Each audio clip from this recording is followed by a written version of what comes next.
Hey guys, today I wanted to share with you my VLM setup. Now, if you've seen any of my other videos, you know that I've mentioned I would love to go all VLM. I'm not quite really ready to do that because I still have a lot of customers that want steam cleaning. It's just that's what they want, so I'm not quite ready to do that. Now, this whole VLM setup I have right here, it was originally started because of this. You can see right here the Mighty waste tank that I've been using for about 6 years actually cracked underneath where the dump valve went. Now, I haven't touched this thing. This was the original valve that I put on it, or maybe it came with it, I don't remember. I haven't did anything to it, and I actually saw some water on the floor of the trailer. So I thought that the dump valve maybe was leaking. But upon further inspection, I found out that the whole tank was cracked on the bottom. So that really left me in a bad position because obviously I have to have this to do steam cleaning. Now, in my opinion, this should have never happened. I don't know if this is a manufacturing defect or if it's a weak spot. It kind of appears that it's a weak spot in the tank. I don't really know. But I didn't really see a good solution for fixing this. I did post about it in the Mighty Facebook group. And really, the only viable answers I got was plastic welding.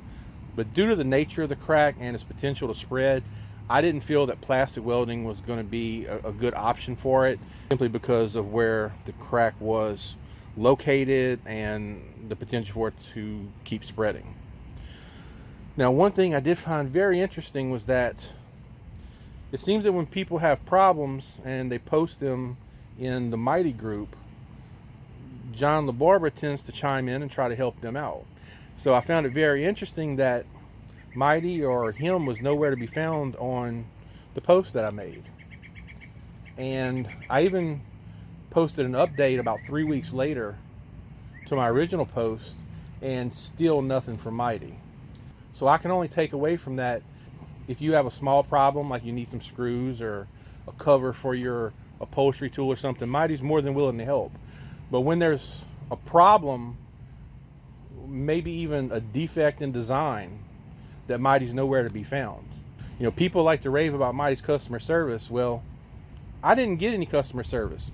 And, I know some of you may say, well, you should have contacted Mighty. Mighty watches the group. John's in the group. So, I don't expect that they were going to give me a brand new waste tank. But you would think at the very least they would like to say, hey, we'd like to know why our product failed. But they didn't. So, that left me in a bad position. And I do have a new waste tank on order. It's another Mighty, because it was either another Mighty tank or an aluminum tank or a stainless tank. And the aluminum and stainless are much more expensive. So I did go ahead and get another Mighty tank. Although Mighty doesn't make this 80-gallon tank anymore like I had. The biggest they have is the 54-gallon tank. Now, if you saw the video I made where I showed the electric truck mount under $500, I have the drum that I made. And I consider using that. The only drawback for me personally with that is, even with the 55-gallon drum, you're only going to get about 30 to 35 gallons of usable space. And that's a problem for me when I do tile and grout.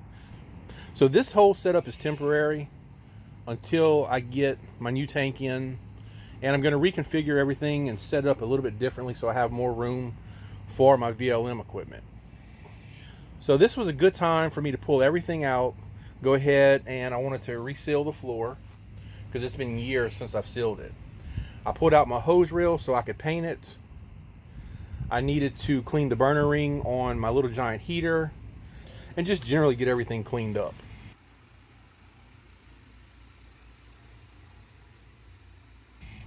So the only thing I really had to do was I put in this little runner for my Challenger, which actually had that mounted in the back of my truck before, so I could carry the Challenger in my truck. So I just put it in here and added one side to it. Just a simple little corral right here for my vacuums, and I just made this pump up sprayer holder. But I've got my 3 vacuums. The Workhorse is my main pre-vacuum vacuum. Unless there's something like urine or something, then I use the red bag sanitaire, and then I use the black bag sanitaire to do my post vacuuming. I don't post vacuum every job. Some of them I do just use the Grande groomer, but it just depends on how much debris there is.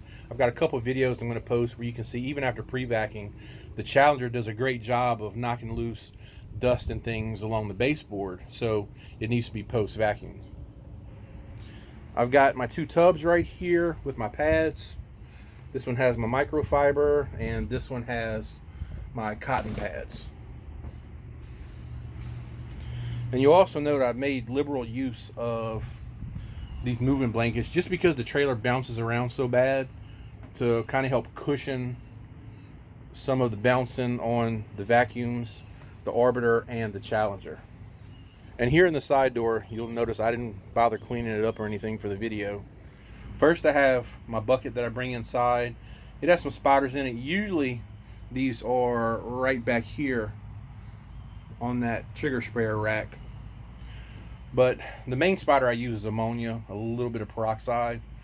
But I like this bucket being divided because I can put my wet pads on one side and then my dirty pads on the other.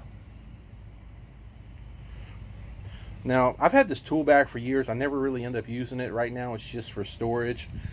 I've got my UV light, my glasses, I've got furniture movers. I almost never move furniture, but on tile and grout jobs, usually I'll help move the kitchen table, so it's easier with the sliders. I've got my gliders, got some wink rust remover. That's the shop vac attachment, which I've used for one tile and grout job, but I don't plan on doing any more tile and grout until I get my steam cleaning set up back again, because it's just a lot quicker. Now this first little bin right here, it contained my auric pads. I ended up stuffing some more stuff in there, like some microfiber towels. Got another pad driver there. Some Sagers. What is this? Yeah, Sager. Yeah, Sager side.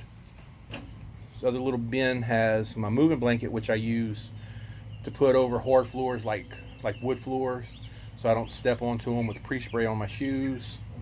Got my Grande groomer, my Grande rake, and my towel brush that I didn't really have a good spot for, but it seems to be doing just fine there. That's my microfiber mop that I use when applying sealer to tile. And in the bottom, I'm not going to move this, but I got extension cords, towels, and my handheld vac. Now normally, right there between the Challenger and the shelf is where this spotter sits.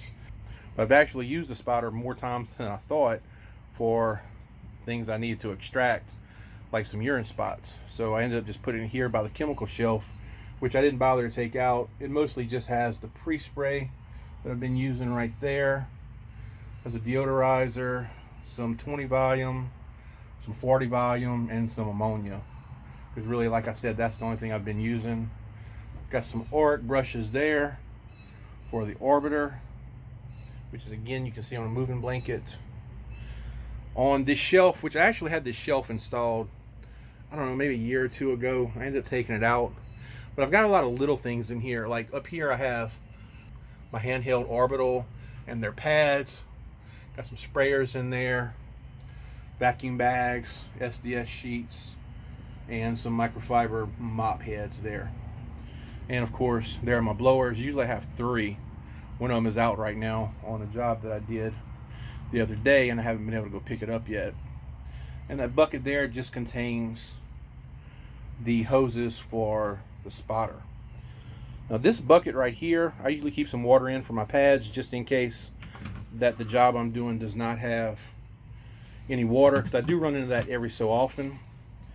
And I think this thing is called a Bucket Buddy. I have another video I'm going to do showing this in a little bit more detail, but it keeps the bucket from moving. I mean, it won't slide at all. This thing here, that's a whole nother long story, but it'd be good for whacking somebody if they try to attack me while I'm doing a job. So that brings me to the heart of my VLM system, and that is the Challenger. Now, I know people, before I bought the Challenger, it's always get the Mighty, get the Mighty, get the Trinity. And I looked at all the machines before I bought this, and in my opinion, the Trinity is probably the Cadillac of machines. But being that I was just starting with VLM and I didn't know how much low moisture cleaning that I would be doing, I didn't want to invest, $4,000 to $5,000 in a machine. And if you take the Trinity out of the running, that pretty much leaves the Challenger, the Orbot, or the Mighty. The Orbot, it's just not for me. You have to add the weight kit and all, and that just wasn't a machine that I was really interested in. So really it came down to the Challenger and the Mighty. Well, I've seen the problems that the Mighty Eco has had over the years. Everything from the handle smashing into the capacitor on the machine, to the dampeners, rust issues, bearing issues. And if they don't build the Eco any better than they can build their roto-molded tanks, well, I'm not really interested in that machine. Sure, it may clean a little faster. It's got the onboard sprayer. Well, first of all, I don't encap, so I don't need the onboard sprayer. And if it means that I clean a little bit slower but have a more reliable machine, I'll take the Challenger any day. And I'm not against anyone encapping, by the way. It's just not for me. I'd rather clean the carpet as much as possible rather than leave it full of dirt for the customer to vacuum up and polymers. You can clean carpet effectively without encapping, so I don't know why everybody thinks they have to use an encap with low moisture, but you definitely don't have to do it. And low moisture cleaning existed way before encaps did. I know that there's going to be people that disagree with me here, but I don't see any advantage to encapping a carpet.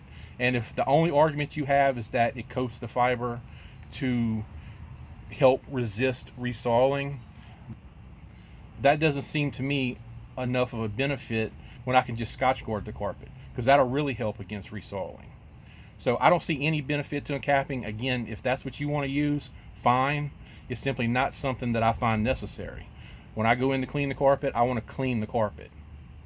So basically that's going to wrap up the video. I just wanted to show what I'm using right now until I get my other waste tank in. And I'll do another video once I get everything set up. It's going to be the same equipment that I've been using for steam cleaning. It'll just be a smaller waste tank. And although I would like to have a bigger tank, the smaller tank will allow me a little bit more room to kind of condense everything in here and fit more stuff. So anyway, I appreciate you watching, and I'll see you in the next video.